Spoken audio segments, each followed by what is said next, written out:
Good morning to all. Harda degree college YouTube channel पर आपका स्वागत है। आज हम फर्स्ट ईयर के ऑल स्टूडेंट के लिए योगा का सिलेबस बताने वाले हैं जो कि फर्स्ट ईयर में है। जैसा कि आप लोगों को पता है कि फर्स्ट ईयर जितने भी ऑल क्लासेस है फर्स्ट ईयर की, उसमें एफसी में योगा है और योगा में जो 3 यूनिट है उसमें सिलेबस क्या है, आपके टॉपिक क्या है, उसी को ध्यान और उन्हीं सारे टॉपिक को कवर करके हमने 100 क्वेश्चन के वीडियोस बनाने वाले हैं जो कि एमसीक्यूज टाइप में रहेंगे और आप सभी के लिए परीक्षा के लिए बहुत ही यूजफुल रहेंगे। एग्जाम को ध्यान में रखकर ही हमने बनाए गए हैं और वो सिर्फ एक मॉडल पेपर है। वो जो 100 क्वेश्चन हम आपको दे रहे हैं वो एक मॉडल पेपर है, न कि हम ये बोल रहे हैं कि उसी में से आएंगे। तो आपको वो ध्यान से पढ़ना है, उसी टाइप के क्वेश्चन आएंगे और उसमें से अधिकतर क्वेश्चन एग्जाम में पूछे जाते हैं और पिछले साल पूछे भी गए हैं। अब हुआ क्या है कि इस साल बच्चे ने किसी ने भी एफसी की क्लासेस नहीं दी है, उन्हीं को ध्यान में रखकर हम ये वीडियोस बना रहे हैं, जिसमें सबसे पहला वीडियो है सिलेबस एक्सप्लेन। तो उसमें हम आपको सिलेबस बताएंगे कि 3 यूनिट में आपको योगा के कौन कौन से टॉपिक दिए गए। तो आइए शुरू करते हैं। हम योगा के जो टॉपिक दिए गए उसके बारे में मैं आपको जानकारी देती हूँ।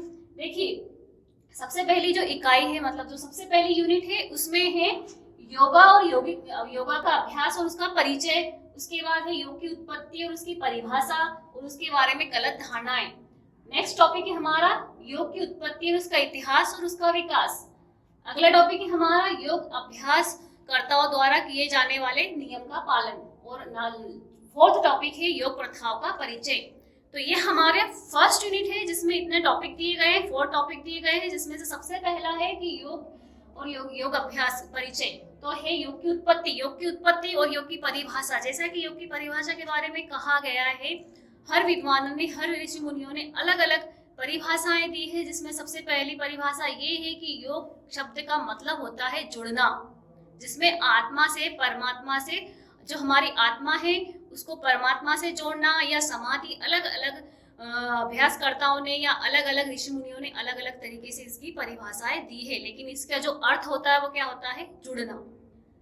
अगला है योग के उद्देश्य। योग का उद्देश्य क्या है? किसी ने इसको समाधि कहा है, किसी ने इसको शरीर को स्वस्थ रखने वाली क्रिया कहा है, किसी ने, मतलब हर व्यक्ति ने अपने अपने अनुसार इसकी परिभाषा दी है और इसका महत्व बताया। लेकिन अगर मनुष्य को या आज की परिस्थितियों को ध्यान में रखकर अगर योग के महत्व को समझा जाए, या योग का उद्देश्य शरीर को स्वस्थ रखना, मन को शांत रखना, मन और शरीर को स्वस्थ रखने के लिए और मन को शांत रखने के लिए आज के समय में योग बहुत जरूरी है। इसके बाद देखिए, उसके बाद योग की उत्पत्ति और इतिहास। जैसा कि बताया गया है कि योग का इतिहास बहुत पुराना है, लेकिन योग का इतिहास पुराना होने के साथ साथ अत्यंत प्राचीन है। और इसके साथ ही योग के बारे में कहा गया है कि योग का इतिहास इतना पुराना है कि जब धर्म की उत्पत्ति या पुराणों की उत्पत्ति नहीं हुई थी, उससे पहले योग की उत्पत्ति हो चुकी थी। इसीलिए जो हमारे योग के पहले गुरु और आदि गुरु माने जाते हैं वो कौन थे? शिव थे। इसके पश्चात योग को श्री कृष्ण ने और उसके बाद ऋषि मुनियों ने अपनाया, उसके बाद हिरण्यगर्भ ने अपनाया, और उसके बाद है ना फिर जो हमारे पतंजलि थे, जो महर्षि पतंजलि थे, उन्होंने योग को विस्तार दिया। और उसके बाद बौद्ध धर्म और जैन धर्म द्वारा भी योग को अपनाया गया। इस तरह से योग की उत्पत्ति के बारे में बताया गया है। और योग का इतिहास सिंधु घाटी सभ्यता के अनुसार 3000 वर्ष पुराना है। उसके साथ ही जो प्रसिद्ध ग्रंथ है योग से संबंधित, योग सूत्र, वो 200 ईसा पूर्व लिखा गया था। इसके बाद ये भी बताया गया कि जो वैदिक सभ्यता के अनुसार योग का इतिहास है वो एक, क्योंकि जो हमारा जो प्रथम वेद था ऋग्वेद था, और ऋग्वेद 1000 से 1500 ईसा पूर्व के बीच में लिखा गया था। मतलब जो ऋग्वेद का टाइम पीरियड है वो है 1500 से 1000 ईसा पूर्व। तो अगर ऋग्वेद के अनुसार योग की उत्पत्ति इतिहास की बात की जाए तो वो 1500 ईसा पूर्व से पहले योग की उत्पत्ति, मतलब वैदिक सभ्यता में भी 1500 से 1000 ईसा पूर्व के मध्य योग था, योग को अपनाया गया था। इसके बाद है हमारा जो नेक्स्ट टॉपिक है योग अभ्यासकर्ताओं द्वारा पालन किए जाने वाले नियम। अब इसमें एक टॉपिक ये भी है कि योग अभ्यासकर्ताओं के द्वारा क्या क्या नियम, जो योग करते हैं या योग अभ्यास करते हैं, उन्हें क्या क्या नियमों का पालन करना चाहिए। तो सबसे पहला नियम तो ये है कि उन्हें खाली पेट रहकर योग करना चाहिए, और अगर भोजन किया है तो भोजन के 2 घंटे उपरांत या 3 घंटे उपरांत ही योग करना चाहिए। और सबसे इम्पोर्टेंट तो यह है कि सुबह प्रातःकाल में योग करना चाहिए, वो सबसे लाभदायक होता है। ढीले वस्त्र पहनना चाहिए, सूती कपड़े पहनना चाहिए। और उसके साथ ही जब आप योग अभ्यास करते हो तो कोई चटाई या योगा मैट बिछाकर ही योग करना चाहिए। अगर आप पहले से किसी रोग से पीड़ित थे या हृदय रोग या हाई ब्लड प्रेशर जैसे आपको समस्याएं हैं तो उस समय आपको योगासन नहीं करना चाहिए। तो ऐसे बहुत सारे नियम है जिसमें योग अभ्यासकर्ता को उसका पालन करना चाहिए। इसके बाद है योग प्रथाओं का परिचय। योग प्रथाओं का परिचय मीन्स योग कब से शुरू हुआ, किन किन लोगों ने इसको अपनाया। जैसा कि मैंने अभी आपको इतिहास में बताया था कि पहले शिव इसके आदि गुरु माने जाते हैं। उसके बाद इसको सिंधु घाटी सभ्यता, मोहरे और मूर्तियों में भी योग का वर्णन मिला है। इसके बाद बौद्ध और जैन धर्म ने अपनाया। तो इस तरह से अलग अलग लोगों के द्वारा, जब अलग अलग सभ्यताओं के द्वारा जो योग का इतिहास बताया गया है उसे ही योग प्रथाएं कहा जाता है। इसके बाद है नेक्स्ट यूनिट, हमारी अगला चैप्टर है षटकर्म योग साधना। इसका उद्देश्य और महत्व क्या है। षटकर्म क्या होते हैं। षटकर्म योग क्रिया में उन 6 क्रियाओं को कहा जाता है जो कि योग के लिए बहुत इंपॉर्टेंट होती है। मतलब 6 से कार्य किए जाते हैं जो कि जिससे शरीर की शुद्धि होती है। और शरीर की शुद्धि अगर होती है तो शरीर निरोगी रहेगा। तो शरीर की शुद्धि के लिए योगा में 6 क्रियाएं की जाती है जिनको षटकर्म कहा जाता है, जिसमें धोती, नौती, लोली, त्राटक, प्राणायाम, प्रत्याहार ऐसी कुछ क्रियाएं हैं और कपालभाति। तो ऐसी 6 क्रियाएं जिनको षटकर्म कहा जाता है। तो ये योग साधना में बहुत ही इंपॉर्टेंट होती है। इसका अर्थ षटकर्म का अर्थ होता है योग द्वारा की जाने वाली 6 क्रियाएं। नेक्स्ट टॉपिक है हमारा यौगिक शिथिलीकरण और सूर्य नमस्कार। योग में शिथिलीकरण उस अवस्था को कहते हैं जब हम योग करने के बाद हमारे शरीर को आराम देने के लिए उसको बिल्कुल, जो हम जब थक जाते हैं तो उसको आराम देने के लिए बिल्कुल शिथिल होकर लेट जाते हैं। इस तरह से लेट जाते हैं इसको शवासन भी कहा जाता है। शिथिलीकरण को शवासन भी कहा जाता है, जिसमें हम बिल्कुल शांत चित्त होकर जमीन पर लेट जाते हैं एक शव की तरह। जैसे एक शव कैसा होता है, शांत चित्त बिल्कुल लेटा हुआ, उसी तरह से ये शवासन भी कहा जाता है और इसको शिथिलीकरण भी कहा जाता है कि जो कि योगिक क्रिया के बाद बहुत इंपॉर्टेंट रहता है शरीर को आराम देने के लिए। नेक्स्ट हमारा है श्वास और प्राणायाम। तो सेकेंड यूनिट में क्या है, अनुभागी श्वास, गहरी सांस, पूरक और रेचक, कुंभक की अवधारणा।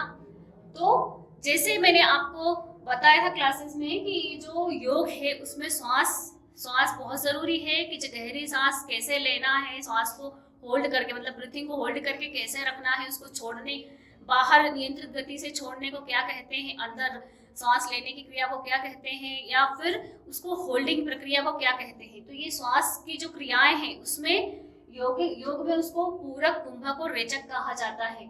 उसके बाद है बंध और मुद्राएं जो हम उंगलियों पर करते हैं, जिसमें एक मुद्रा ये होती है, एक ये होती है, इस तरह के अलग अलग मुद्राएं उंगलियों पर की जाती है, उसे यौगिक मुद्राएं कहते हैं। उसके बारे में है आपको।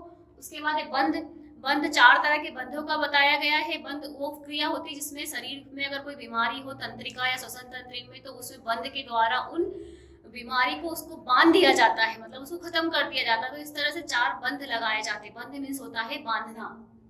तो ये है आपको बंध और मुद्रा। नेक्स्ट टॉपिक है आपका अनुलोम विलोम और नाड़ी शोधन। तो अनुलोम विलोम और नाड़ी शोधन एक दूसरे के पूरक है, सिर्फ थोड़ा सा तरीका चेंज इनको करने का, कि जो अनुलोम विलोम है, जिस सभी जानते हैं कि अनुलोम विलोम प्राणायाम कैसा होता है, उसी का दूसरा नाम नाड़ी शोधन है। थोड़ा सा अलग तरीके से किया जाता है इसमें। तो नाड़ी शोधन और अनुलोम विलोम हो गया। उसके बाद है शीतली और भ्रामरी। शीतली एक ऐसा योगाभ्यास है जिसको शरीर को शीतल करने, शरीर की गर्मी को शांत करने के लिए किया जाता है। इसके बाद उसमें है भ्रामरी योग मुद्रा है, जिसमें कानों को बंद करके भवरे की तरह गुंजन किया जाता है, जो कि मस्तिष्क को शांत करता है और मस्तिष्क संबंधी सभी परेशानियों को दूर करता है। आंखों के रोगों को दूर करता है, कान के रोगों को दूर करता है। तो ये होता है भ्रामरी। इसके बाद है प्राणायाम। ये सारे जो थे हमारे प्राणायाम थे और इसमें सांस के ब्रीथिंग के बारे में बताया गया था। इसके बाद नेक्स्ट और लास्ट जो तीसरी यूनिट है, इसमें क्या है, ध्यान अभ्यास। ध्यान अभ्यास में हमारा जाएगा प्रणव मंत्र का पाठ। प्रणव मंत्र ओम के उच्चारण को कहा जाता है। प्रणव मंत्र किसे कहा जाता है, ओम के उच्चारण को योगा की भाषा में प्रणव मंत्र कहा जाता है, जिसमें आप जब योग अभ्यास इसको शुरू करने से पहले या योगा अभ्यास जब हम खत्म करते हैं तब इसका उच्चारण किया जाता है। ओम का उच्चारण, उसी को प्रणव मंत्र कहा जाता है। इसके बाद है मंत्रों का पाठ, मंगलाचारण और प्रार्थनाएं। अब योग अभ्यास में मंत्र और प्रार्थना ये भी बहुत जरूरी है।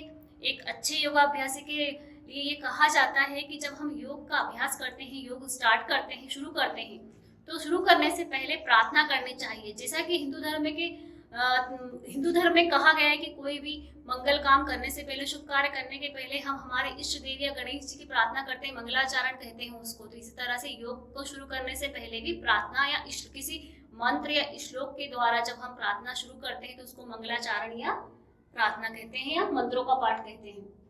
उसके बाद है अंतर्मौन, श्वास और ध्यान, वही मेडिटेशन।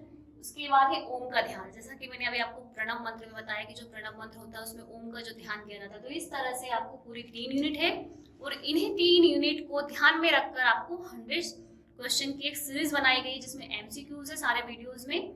और ये वीडियोस आपके लिए है जो कि परीक्षा के लिए बहुत ही उपयोगी है।